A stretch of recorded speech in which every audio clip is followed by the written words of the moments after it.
Saudações, meu nome é Eber Barreto e estarei mestrando a disciplina Ciência Política, especificamente a unidade 2, que tem por título Fundamentos Teóricos da Ciência Política.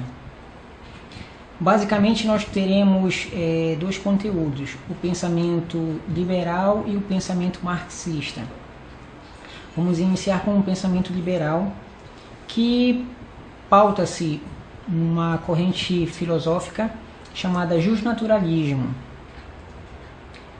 que prima pelo indivíduo em relação ao grupo, ou seja, dá ênfase a questões individuais e não a questões coletivas.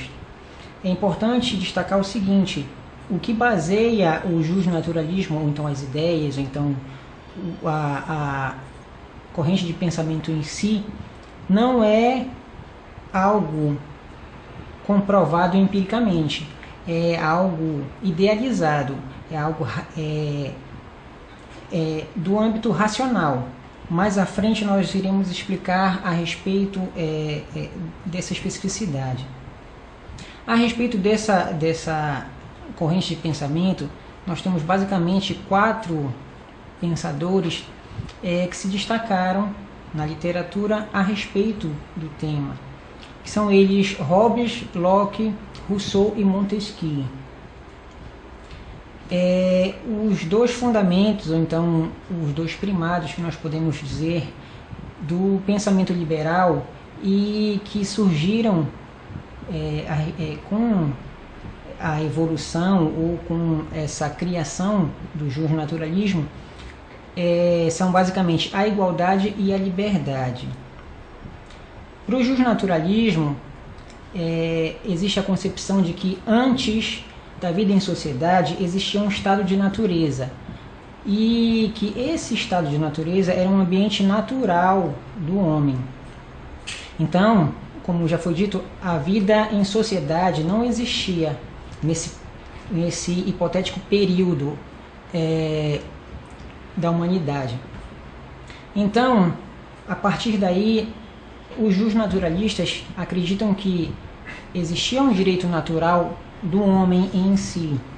Esse direito natural serve como uma única base, ou então uma base legítima para o direito civil, ou para a criação do direito civil, dos direitos civis.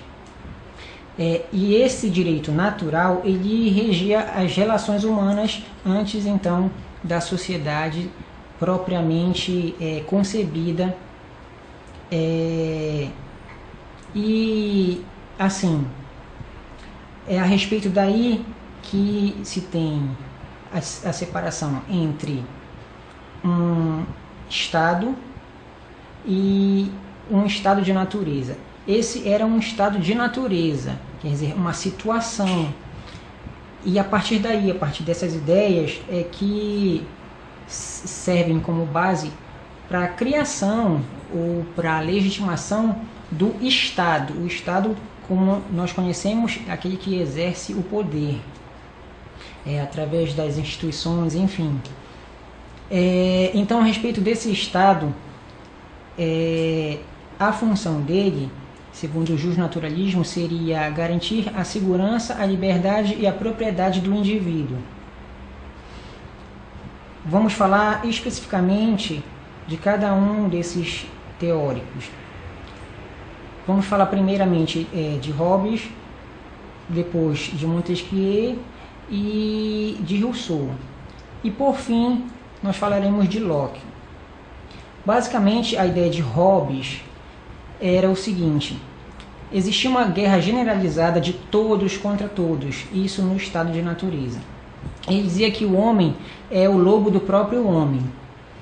Já Montesquieu tinha um pensamento mais ou menos assim: foi justamente a vida em sociedade que tornou os homens desiguais e os colocou justamente em um estado de guerra.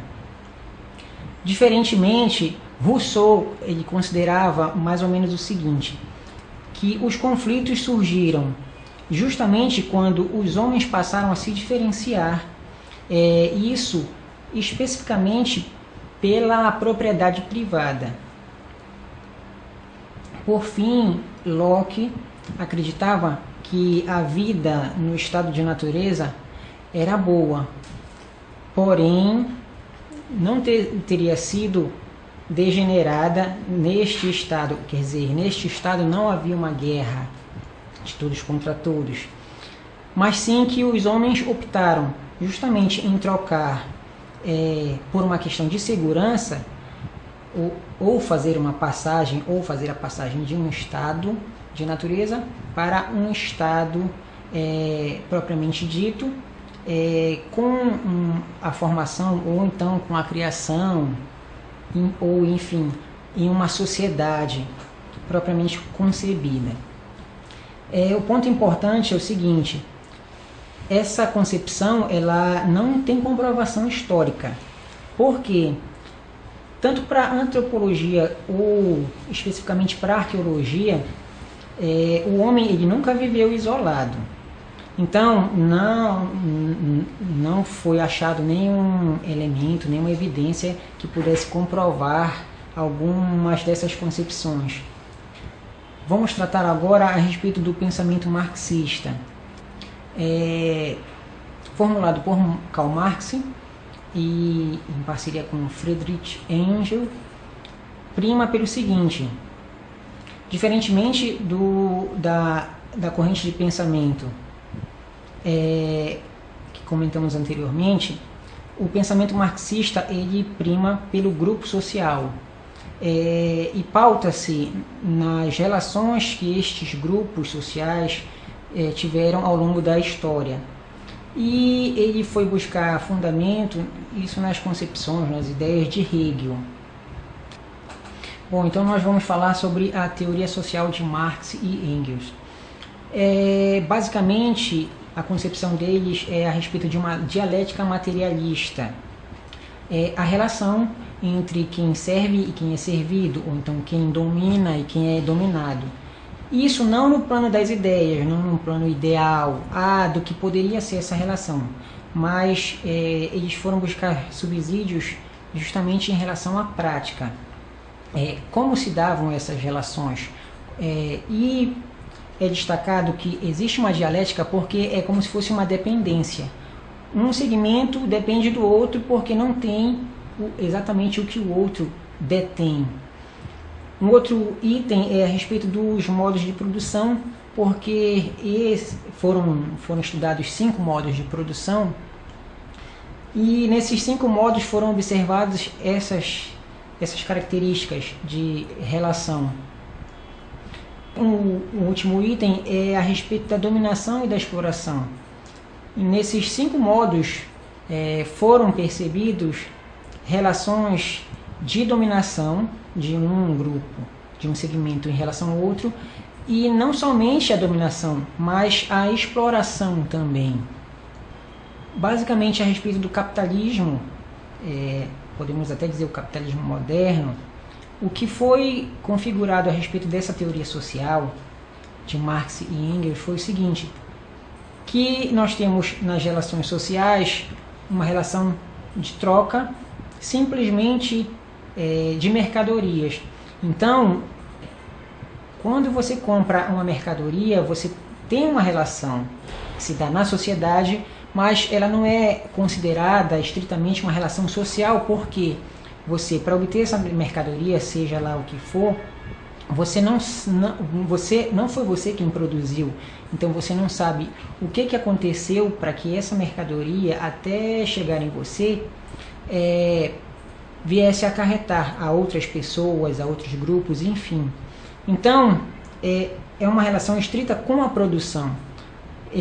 O modelo de produção no capitalismo é um modelo de produção que não prima pelas relações sociais. Ele não é entendido, de certa forma, como um modelo que faz bem, ou como um modelo que incentiva as relações sociais.